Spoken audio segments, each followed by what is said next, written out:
most of the time, when you're editing, you're going to be retiming or repositioning entire shots. Lengthen one shot, shorten another, move something around, you know the drill. But occasionally, you'll find yourself needing to retime the action that occurs within the frame itself, whether it be how two characters interact with each other, or maybe the movement of some object on the screen. Let me show you what I mean. We've got a shot here from the short film Fingerprints. In it, we've got a woman sitting on a bench. A man walks up from behind the bench and sits down. She's supposed to notice him as he sits, but the actress's reaction was slightly delayed. Now, you could look through other takes and hope that you get the reaction timed just the way you want. But let's say, for the sake of example, that the timing is just a bit off in every single take. So normally, you'd be left with two options. Option 1, pick whichever one is the closest and then hope nobody notices. Not a great choice. Or Option 2, try to reshoot the scene. Expensive and not likely to happen a lot of the time. Well, there's a third option, and that is to retime the interaction of the two characters by using a split screen effect. So if we take this shot and create a copy of it on the track above, we can essentially crop out the left side of the image featuring the man. Knowing that the man sits down right here at this blue marker, and the woman starts her look over here at this pink marker, we can simply move her shot earlier in time to get her look closer to the man sitting down on the bench, to adjust our timing the way we want it. So here's the original timing of the shot.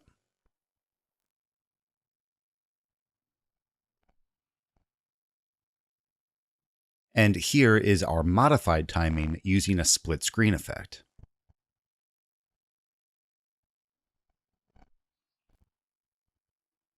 This is a pretty powerful technique to fix otherwise unfixable problems with actor performance and timing. As a second example of how you might use this technique, a bit later in the scene, the man is speaking to the woman in Russian, and things are getting a little bit heated. The woman retorts back abruptly in Russian as well. Have a look. Помните свой русский язык.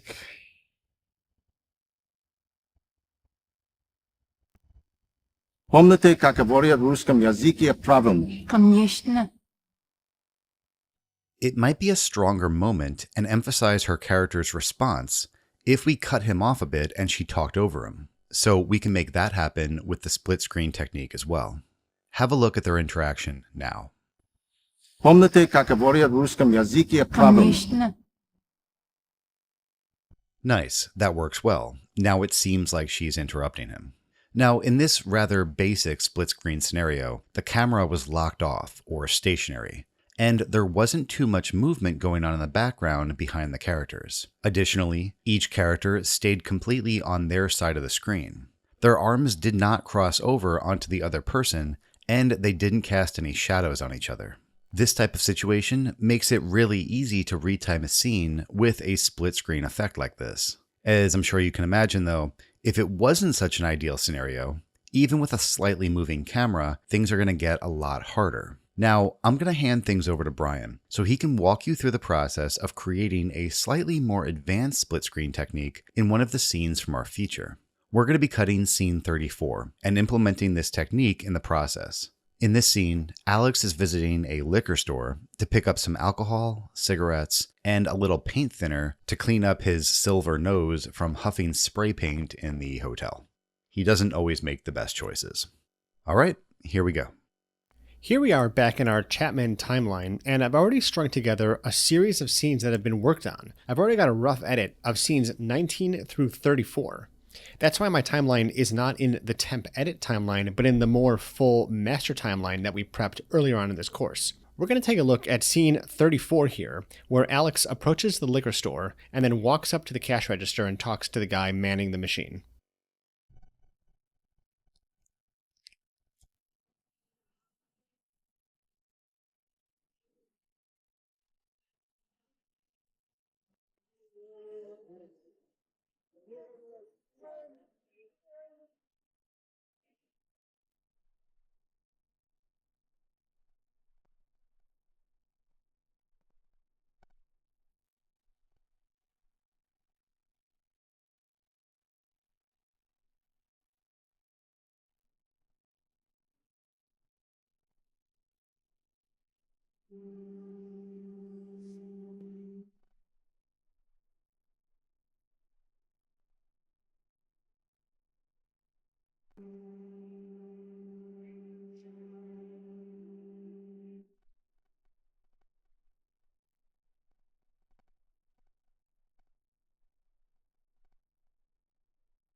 How's it going? Good. I get a fifth of that, Jose. Some margarita mix.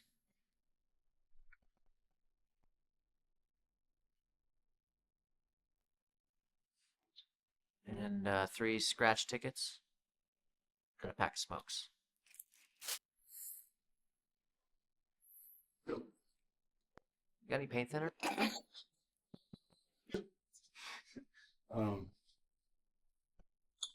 Sorry, no, I don't have any paint. What do I owe you? 3212.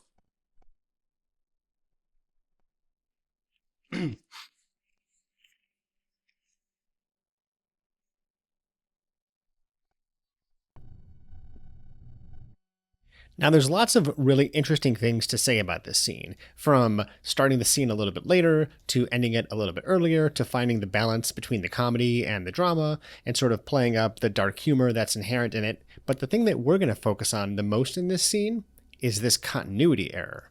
So, I'm going to go ahead and turn off this split screen VFX shot so you can see what I was actually intending to do here. Now I'm going to play it through, and you're going to only see the shot underneath the visual effects shot that I comped together very roughly here in Avid. And we're going to talk about why I decided to add this split screen comp and what we're going to do to deal with it.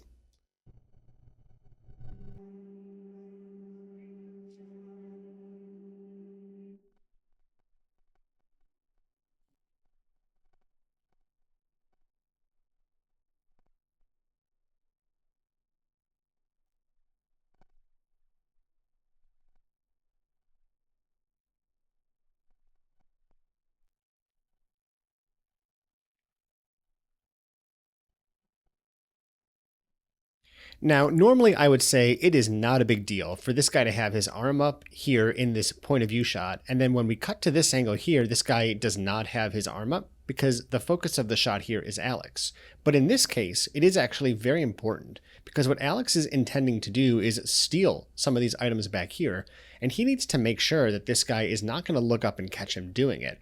So the continuity of what he's doing, matching Alex's point of view, is very important.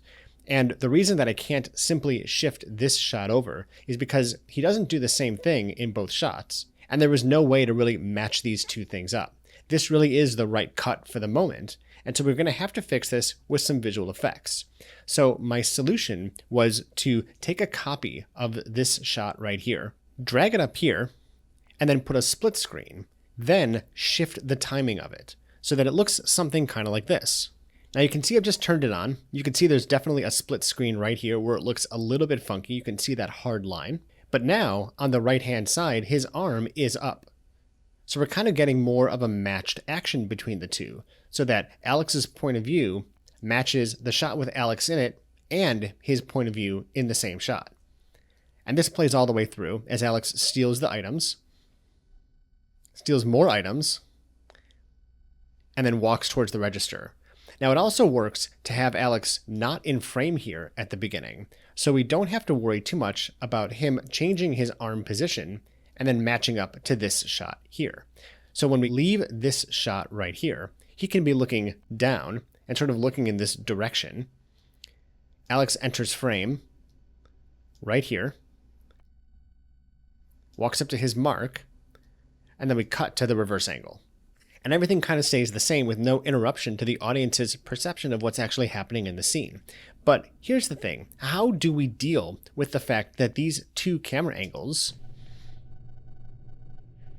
are wobbling around all over the place? I mean, I don't want to sit here and have to manually adjust the position of this every single frame of film. That's 1, 2, 3, 4, 5, 6. There's a lot of frames, okay?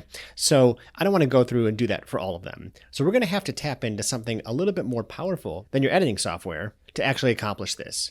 So we're going to hop in to After Effects. Now, before I do that, we have to talk about some technical stuff. We want to try and be as software agnostic as possible, but in this case, we are going to briefly discuss some software-specific techniques. If you are an Avid, Resolve, or Final Cut X user, your only option for getting this footage into After Effects is to export it from your software, then import it into After Effects. If you're on a Mac, the best format to use for this would be Apple ProRes. And the flavor of ProRes that you choose will depend on the original format of the footage you are working with. If you're a PC user, although After Effects can work with ProRes files, you might consider using DNX or Cineform as your output options, as they are more universally recognized on Windows. Before you do any kind of visual effects work on your own projects, make sure to spend some time understanding the format of the footage that comes out of the camera, specifically paying attention to the frame size and bit depth of the footage. If you are not someone who does a lot of filming on your own, these terms might be totally foreign to you. So make sure you coordinate with your colorist and your cinematographer before you output any footage from your editing system to make sure you are not dismissing crucial data from the image. Let's take a last look at my Avid timeline here before we hop into After Effects. I want to show you exactly what we're going to export and then import. On the bottom track is the original shot that I had cut into my sequence when I realized that I needed to fix the continuity. It's the untouched shot, so I'm going to just select this clip and export it using these in and out points. On the higher track here is the timing adjustment that I made, which I then cropped. It's the same shot, just slipped later in time. I'm going to also export this shot. However, before I do, I'm going to make sure to remove any effects that I may have added, such as the crop, because we're going to redo all that work together now. Finally, if you're a Premiere user, you can simply take both of the shots from your timeline, the original shot that you cut into your sequence, and then the shot on the higher track that you slipped in time, select both of them, right-click, and choose Replace with After Effects Composition. This will send both of these shots into After Effects, and you don't have to export them first. It will leave behind a dynamically linked comp in your timeline, which will update automatically as you make changes in After Effects. So here we are in the After Effects interface. I don't want to get too deep into how the actual software works. We're going to talk mainly about concepts, and you may be able to repurpose these concepts in whatever software you choose to use. There are a ton of different softwares in addition to After Effects that can do this kind of work. In fact, some of the editing software even has this built into it. But After Effects is a great tool, and it's really easy to use and really easy to learn. So I've made a really simple interface for myself. Just some basic effects, the tracking tool, the timeline, the viewer window where I can see my shots, and the project pane where I have my effects controls and any assets for my project. Now in here, what I've done is I've simply taken each of the shots from my Avid timeline, exported them, and brought them into my timeline here in After Effects. So I have the composite shot, which is the one that I was turning on and off in Avid, and I have the original shot, which is what was cut into my sequence originally, but I realized that the continuity wasn't working too great. So at the top of my stack here, I have the original shot, and we're going to kind of skim through this here. You can see Alex reaches forward. We want to change the timing of this guy back here. And so that was the original shot. Now the composite. Let's go back to the beginning. Now you can see that this is just slightly different in timing, but the camera is moving quite a lot in this one. So you can see the camera operator is tilting and panning up and down. And as Alex moves towards the back, the camera moves quite a lot more towards the right here, just like this. So the idea behind what we want to accomplish is we want to take the data from this shot, the movement of this character here. I'm just going to cut him out. I can go to the pen tool up here and make a little mask around him, just like this. That will cut him out. I'm going to turn off this transparency grid. So there he is. This is the guy that we want to put onto the original shot here. I'm going to move him up at the top of the stack. So you can see he's just slightly out of alignment. And the goal here is to take the motion of the original shot, which is this one right down here.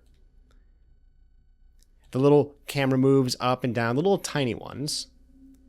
Get a good motion track on those camera moves, and then take this shot right here and prevent it from moving at all by stabilizing it. This way, it'll be locked in space. Then I can go ahead and link it to this shot's motion tracking. So it sounds complicated, but it's actually really easy to set up. So I'm going to turn off this composite layer for a second so we can just take a look at the original shot.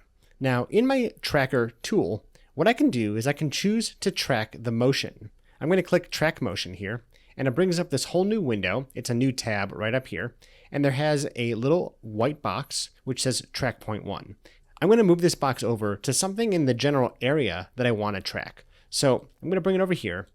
Now, when I'm looking for something to track in this area, I want to choose a point of high contrast, whether that's a high contrast of saturation or a high contrast of brightness and darkness. So I'm going to choose like the top of this bottle here. I'm going to make this box a little bit larger. Now, the way that these boxes work, this inner box is what it's actually tracking, and this outer box is looking 3, 4, or 5 frames ahead, depending on your settings, to see if there's any really large exaggerated motions coming up that it needs to adjust for. So I'm going to make this a little bit larger and make this one just a little bit larger. Sometimes with sort of blurry, kind of muddy images like this, it's easier to make the boxes just a little bit larger to help with the tracking. I'm going to go ahead down here and choose track forward. And we're going to see it stays stuck to this image pretty well as it moves forward. Now you can see as it's tracking that there are 3 parameters: position, rotation, and scale. Now in the case of this particular shot, the camera operator is really only panning and tilting the camera up and down, left and right. They're not really adjusting the camera with any rotation like if you were handheld, and they're not doing any zooming or walking forwards or backwards like you would on a dolly or with a zoom lens. So we're only really concerned about the position parameter here. Now that I've got a really good track, I'm going to go ahead and make a new null object. I'm going to right click in my timeline, choose new, and null object. All it is just a blank layer that's there to contain data.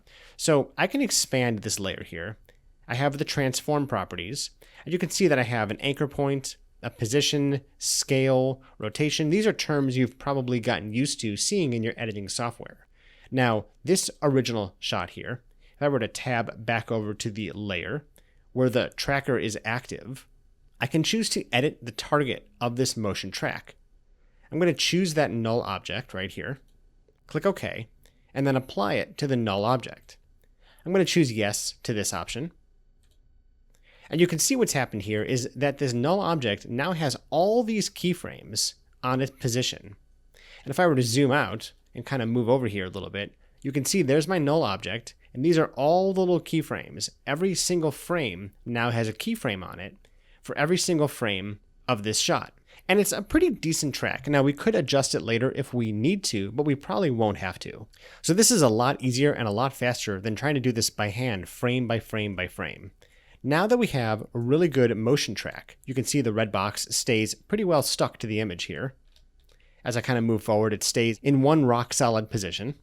Now the idea is to go ahead and stabilize the composite shot so that it can be attached to the data from the null object. Let me go ahead and turn off the null object and turn off the original shot and turn back on the composite shot.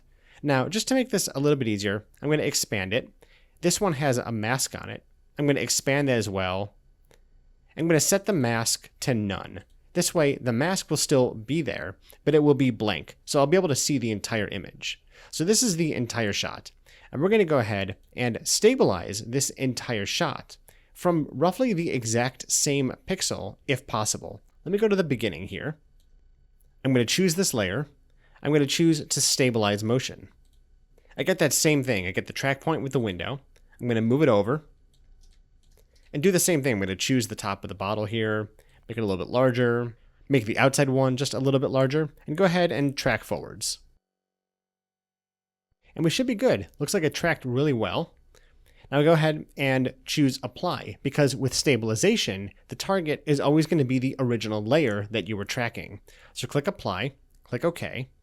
And now what's going to happen is this. This original layer is going to start at this frame where it's full frame, but it's going to try to stay stabilized with this pixel never moving. Watch this.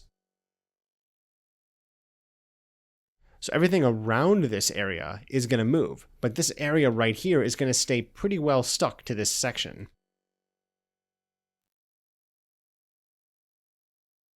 Now, of course, there are always going to be some little inconsistencies. As cameras move and lenses move, there's always a little bit of distortion, and we could try to resolve that if necessary. But let's go ahead and put this together first and see what it looks like. I'm going to close up these keyframes for a second. I'm going to turn back on the original shot and go to the very beginning of my timeline.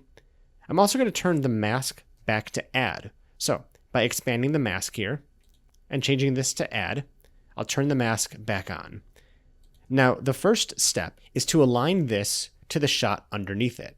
Now, I could try to go ahead and move this over and get this perfectly lined up like a puzzle piece, but there's actually a really cool and easy way to do that. Now, you're going to want to turn on the blend modes, and if you don't have it, you can turn the modes on right down here. We're going to change the blend mode of this layer, of the composite layer, to difference. What difference basically says is that anytime it sees two pixels that are identical, it'll make them black. Now, if I'm going to go ahead and move this over, you can see that I'm going to get much closer, and almost like right here, it looks almost perfect. The only thing that's a little bit different is the cashier, because he's not going to be in the same position underneath this layer. Let me turn this layer off for a second. See, different position, the arm is not up, and here the arm is up and the head's down. I'm going to turn this off of difference now. And if I were to just zoom out and take a look at this image, and I were to say, hey, point out the visual effect here, you probably couldn't do it. That's because this is a really good composite right out of the box. But we have to do a little bit of work to make it stay stuck. So if I were to play forwards here, all of a sudden things start to fall apart really quickly, right? Now things are really messed up. So we're going to go back to the beginning. I need to take the data from the null object and make sure that our composite layer, which is static and not moving, actually stays connected to the movement of the original shot, which we stored on this null object. Just to make it easier to understand, I'm going to rename this tracking data. I'm going to go ahead and parent this composite layer to the tracking data by simply using the pick whip tool here and clicking right over here with it. Now you can see I've got parented to the tracking data, and as I were to play this forward, now it's going to stay stuck. See that? Let me just click on it so you can see it moving. Now, of course, one of the problems is that the mask that we created is moving around. So we are going to have to go ahead and keyframe that mask so it stays in the right position. Let's go ahead and make some mask keyframes here. We'll go to the very beginning. We'll go to the mask path by pushing M on your keyboard, and we're going to make a keyframe with the stopwatch. I'm going to go forwards in time to maybe halfway.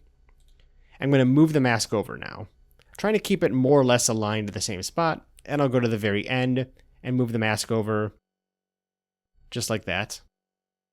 Now, the way that you generally want to do keyframes is in halves. So we're not done. This is not great. It's going to slip all over the place. Now we're going to go to halfway between these two keyframes and make sure it stays nicely aligned. Go to halfway between these two keyframes, keep it aligned. Then halfway between these, and we just keep doing that until we get a really good mask position. Trying to make sure we catch all of the little areas where things start to slip through. So like this, and just like this. I'm also going to feather the mask. I'm going to push F on my keyboard, or expand, and expand the masks again. And you get all these extra mask properties. And we're going to choose the mask feather and say something like 35 pixels. Now you shouldn't be able to tell that there's any kind of rotoscoping or masking going on here. Let's play this around. And it's looking pretty good. Pretty good. You can't really tell anything is different.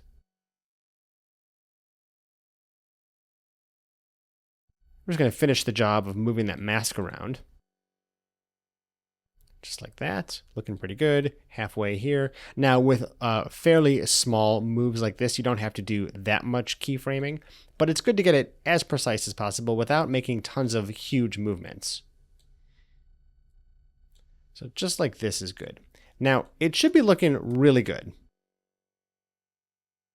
And I think it is, but there is one thing that's happening that I want to point your attention to. So in the composite shot, this is later in the take, as Alex has already walked towards the register. And so part of what happened in the shot is that the focus puller changed the focus from being closer to the camera to being closer to the cashier. So what's going to happen in the cashier's shot from the composite is it's going to become more in focus, while the actual background around the cashier will remain out of focus. So watch this. Here he is out of focus, and we can see the focus change to being sharper, while everything around him remains out of focus like this. So the idea is to try to match that and keep it out of focus the entire time by adding a defocusing or blurring effect and trying to keyframe it to stay consistent. So let's go to the point where it's the most out of focus, I think right about here. And I'm going to add the effect camera lens blur and drag it onto my layer. Now here I get a bunch of parameters. I'm going to lower this. I'm going to make it 0 because at this point it should use the focus from the actual camera. I'm going to make a keyframe on the blur radius, just like that. And I'm going to go forward in time to where it becomes the most sharp. So right about here, I think, is when it becomes sharp. And we're going to raise the blur radius. Let's try 5. Way too much. How about 3? Maybe 2 even. So 2 is actually looking pretty good. Not too much. You don't want to go too high with it. The goal is to just match it. Now we also can mess with some of the settings here to try to get the out of focus bokeh bubbles to look as similar as possible. For example, we can change this from hexagon to decagon. And we can also change the diffraction range to something really high, like 500. So now we're actually starting to see the bubbles are looking a little more like they do in the original footage. It might not be perfect, but chances are, from a distance, you won't even be able to tell. Let me go ahead and turn off the camera lens blur. So there it is. Off, you can actually tell that he's in focus and shouldn't be. And if I turn it on, it looks very natural. Now if I were to push U on this layer to reveal the keyframes, you can see that I have these keyframes here for the blur radius. Let me just hide the tracker keyframes. And you can see here that there's these 2 keyframes for the blur. Now this is the first keyframe for the blur. And this is the last keyframe for the blur. We're going to play through this section to make sure that that blur is looking pretty good the whole way through.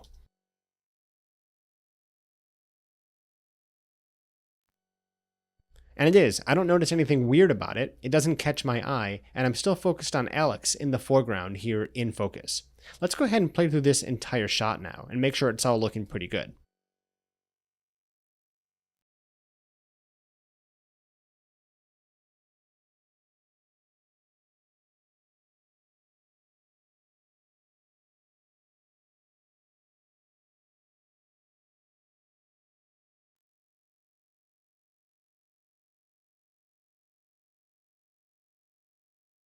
Now, one thing that we do have to do is we do actually have to change the focus of this little layer back here, because then the camera operator begins to move things into focus. So at the very end of the shot, things are actually sharper. So we have to be careful and identify that before we render it out. So I'm going to go ahead and lower the focus down to 0 here, but we have to figure out where that focus begins to shift. Let's go back. And I think it's right about here, perhaps. So we'll make a keyframe right here and make sure to keep this at 2. So it's going to go from 0 on this keyframe up to 2 on this keyframe. It'll stay at 2 the whole time at this keyframe. Then it's going to begin to lower back down to 0. Now you're probably saying, hey, I see that thing wiggling. Well, that's probably true. If you were staring at it and you're up close to it, you might see a little bit of wiggling, and we could try to correct it. But mostly, if you weren't paying attention to it and you didn't know to look for it, you wouldn't even realize that was happening.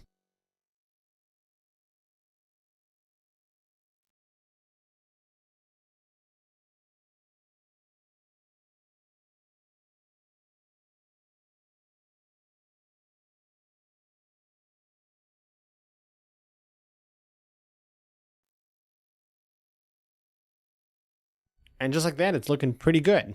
So now the goal is to export this out of After Effects and get it back into Avid. So I'm going to go ahead and add this to my render queue. And here it is in the render queue. Now, you want to export this in a format that's going to work the best for editing. So you don't want to choose something small like H.264. This isn't for the web. This is something you want to export so you can actually use it in your editing system. Now, because I'm on a Mac here, I'm going to choose ProRes, which I've made a preset for.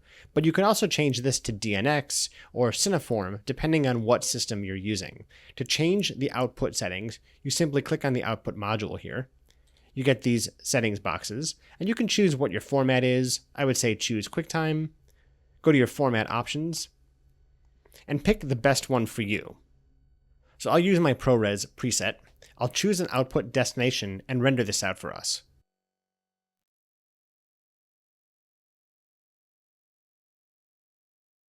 So I've gone ahead and imported this into Avid here. I've got it in my Scene34 bin. And I'm going to go ahead and bring it into my timeline right on top of these other two shots, just up here. So there it is. There is my visual effects shot. Now underneath it are the original two shots that we exported for After Effects. I'm going to go ahead and disable those.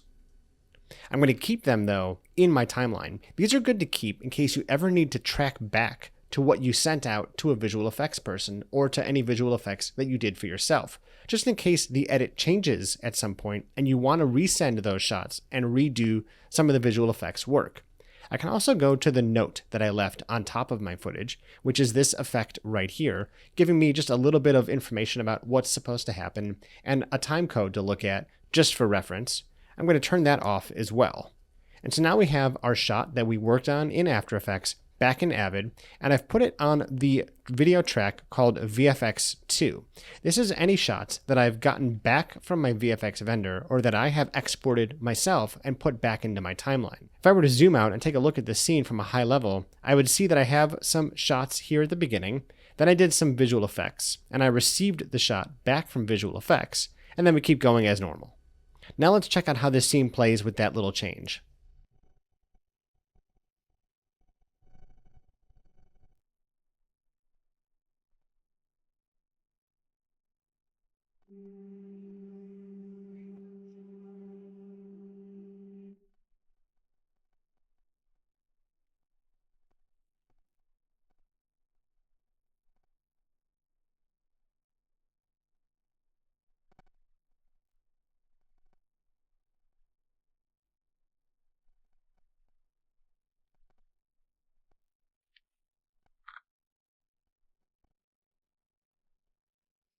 How's it going? Good. And now that totally works. So I want to point your attention to one more thing. I'm going to head back into scene 1 here that we worked on. So this is scene 1 that we looked at earlier in this course. Now I made mention of a moment in this scene that we might use a similar technique for. And it's right here as this gentleman enters. So it's the very first shot of the scene, and it's quite long. You can see as he walks in, he kind of looks around, and then Sailor looks over at him, and it takes him a minute to get up to the front of the desk. Alex? And there's Sailor now kind of having a bit of a delayed reaction to him getting all the way up there and about to ring the bell. So we could actually do a really similar technique here. Now you can see that there is just a little bit of subtle camera movement, like right here. So we would have to motion track one of the shots that we choose to split screen, and then stabilize the other side of the shot. And what we might be able to do here is change Sailor's reaction so that she reacts sooner. And maybe even have him enter more quickly. So he can either enter sooner, or we could shift the entire timing of things and say, start the shot a little bit later and have him entering as she's turning. So lots of options available. When you don't have a ton of coverage, you can actually make things happen the way you want them to with just a little bit of simple visual effects. If you're looking for a little extra challenge, try messing with this shot in After Effects as well, in addition to the shot from Scene34. Hey guys, Chris here. So this lesson has some optional homework. First, rough cut scene 34 of Alex in the convenience store. Then, if you're feeling up to the challenge, grab shot 34B take 3 of Alex stealing items from the store and load it up in After Effects. Then use the techniques that we taught in this lesson to adjust the timing and performance of the clerk within the shot. Coming up in the next lesson, we're going to go a lot deeper into the topic of scene pacing and timing. All right, I'll see you in a bit.